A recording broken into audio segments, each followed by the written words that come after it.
Du numérique, apprendre une nouvelle compétence est devenu très facile. Plus besoin d'un professeur qui va nous guider à chaque fois que nous voulons apprendre de nouvelles choses. Très certainement, on passe du temps auprès d'une personne pour apprendre une nouvelle compétence dans le temps, mais de nos jours, grâce aux nouvelles technologies, on n'a plus besoin de perdre tout ce temps-là. Surtout avec l'évolution de l'intelligence artificielle, nous avons des opportunités uniques qui nous permettent de maîtriser une compétence, quelle qu'en soit sa complexité, en un temps record, puisque l'IA va nous donner tout ce qu'il faut pour maîtriser la chose, la compétence. Alors nous allons voir comment exploiter l'IA pour comprendre et être expert dans un domaine donné. Voici les prompts que nous allons utiliser. Je veux en savoir plus sur, donc on met les compétences ou les sujets spécifiques. Pouvez-vous créer un plan d'apprentissage étape par étape avec des exercices, des ressources recommandées et des activités, des pratiques quotidiennes pour les maîtriser dans le délai souhaité. On met maintenant les délais dans lesquels on souhaite maîtriser la compétence ou les sujets donnés. Donc on va passer à la pratique. On va aller sur notre navigateur. On va ouvrir notre intelligence artificielle. Cette fois-ci, on va utiliser ChatGPT. Donc, je vais en savoir plus sur. Donc, on va mettre un sujet donné. Hein. Juste un exemple. On va mettre, par exemple, quoi? Sur la rédaction web. Voilà, la rédaction web. La rédaction web. Voilà, juste un exemple. Je vais en savoir plus sur la rédaction web. Pouvez-vous créer un plan d'apprentissage étape par étape avec des exercices, des ressources recommandées et des activités de pratique quotidienne pour les maîtriser dans, moi je vais mettre dans un mois. Oui, non? Un mois. Dans un mois. Vous, en fonction de votre disponibilité, vous pouvez mettre peut-être 2 mois, 3 mois, ou même moins que ça. C'est en fonction vraiment de votre disponibilité et de comment vous voulez vraiment apprendre la compétence.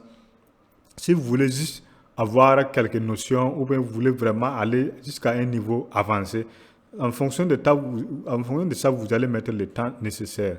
1 mois, 2 mois, 3 mois, ainsi de suite. Vous pouvez même y mettre 1 semaine.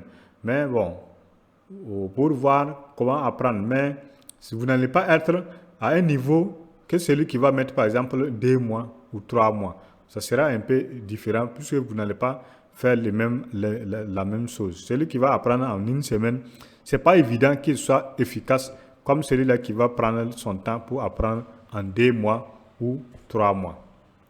Donc moi je vais garder 1 mois. Je vais lancer les prompts pour qu'il me génère un plan d'apprentissage. Donc avec ça, l'intelligence artificielle devient mon professeur en quelque sorte, qui va m'apprendre. Il va me donner le plan d'apprentissage et il va me montrer comment me prendre pour y arriver. Et il va me recommander des ressources. Voilà, ça peut être des sites web, ça peut être des vidéos, ça peut être des livres, ainsi de suite, qui va me recommander afin que je puisse vraiment apprendre le sujet ou la compétence et les maîtriser comme étant un expert du domaine. Donc, il va me guider étape par étape. Alors, je lance pour qu'il me génère ça. En attendant, faites un tour dans la description de la vidéo pour récupérer vos cadeaux. Et n'oubliez pas de vous abonner pour avoir plus de vidéos qui vont vous donner des astuces sur l'intelligence artificielle. Donc, imaginez, il est en train de générer un plan, comme j'ai dit, 1 mois. Alors, il a divisé par semaine, non? Voilà. Semaine 1, comprendre les bases de la rédaction web. Objectif, comprendre ce qu'est la rédaction web et ses spécificités. Apprendre les bases du SEO, référencement naturel. Connaître les différents types de contenus web. Voilà. Théorie et ressources. Lire. Lire écrit pour le web d'Isabelle Canivet. C'est un livre. Vous voyez, non? Il me recommande un livre à lire pour pouvoir maîtriser la rédaction web. Donc, écrit pour le web, ça c'est le titre de son livre. Ensuite, sur une formation gratuite sur le SEO. Exemple, Google Digital Garage. Donc, il me donne un exemple de plateforme qui me donne une formation gratuite sur la rédaction web, SEO.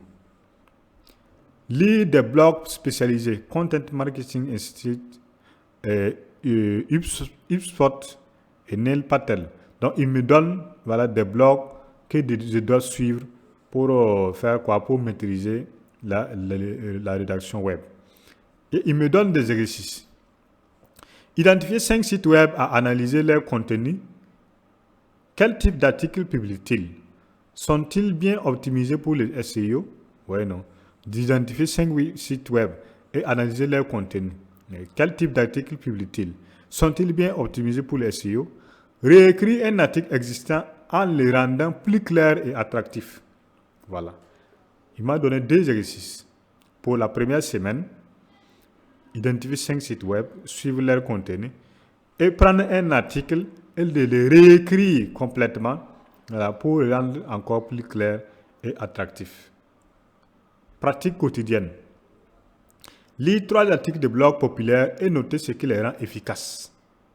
Ouais. Résumer un article en 150 mots avec un ton engageant.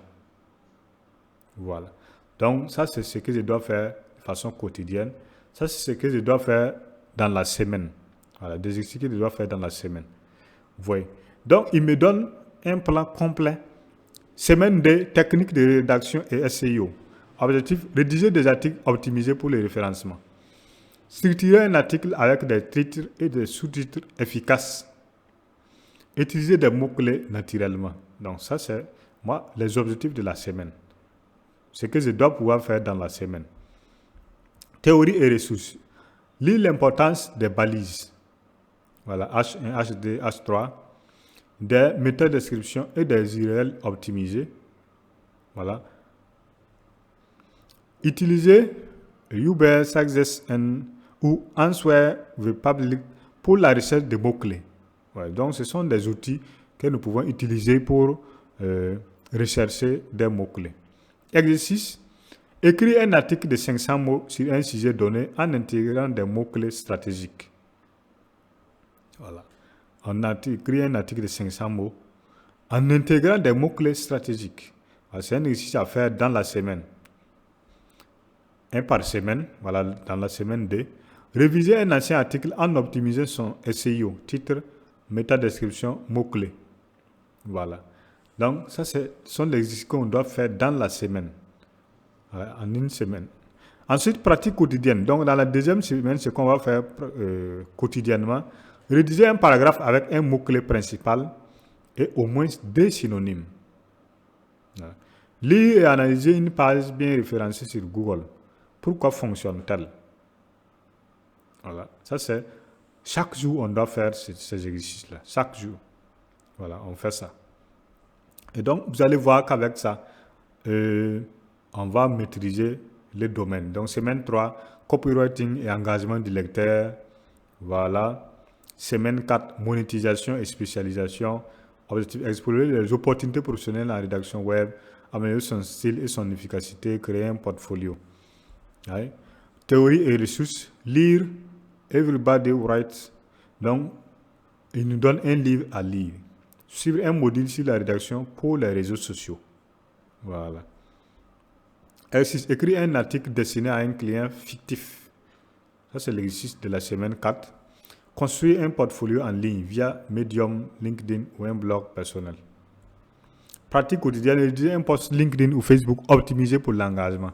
Analyser un article viral. Qu'est-ce qui les rend efficaces? Oui. Ce sont des exercices à faire quotidiennement dans la semaine 4. Bilan et progression après un mois. Vous serez capable d'écrire des articles optimisés pour le web et le SEO.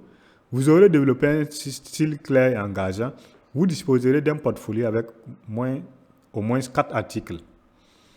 Conseil final. Continuez à pratiquer en proposant vos services sur des plateformes comme Malt, Upwork et Fiverr. Oui. Donc, vous voyez, il nous donne non seulement les plans pour maîtriser le système, mais il nous donne aussi la façon dont nous allons maîtriser la compétence et comment même monétiser la compétence. Donc, il nous donne des plateformes où nous pouvons proposer nos services et gagner des revenus en retour. Ouais, il nous donne jusqu'à 3 plateformes, Malt, Upwork et Fiverr. Et vous voyez qu'on n'a pas besoin vraiment d'un professeur pour maîtriser un domaine ou une compétence spécifique. Grâce à l'intelligence artificielle, tout cela est simplifié en fonction de vos objectifs d'apprentissage. Vous pouvez planifier pour une semaine, vous pouvez planifier pour un mois, vous pouvez planifier pour 2 mois, vous pouvez planifier pour 3 mois et ainsi de suite, en fonction de la maîtrise dont vous voulez avoir dans le domaine et en fonction aussi de votre disponibilité. Donc voilà comment utiliser l'IA pour être bon, être fort dans un domaine donné sans passer par un professeur. Avant de partir, je vous invite à faire un tour dans la description de la vidéo pour récupérer vos cadeaux. Et n'oubliez pas de vous abonner pour recevoir plus de vidéos et maîtriser certains exercices de l'intelligence artificielle.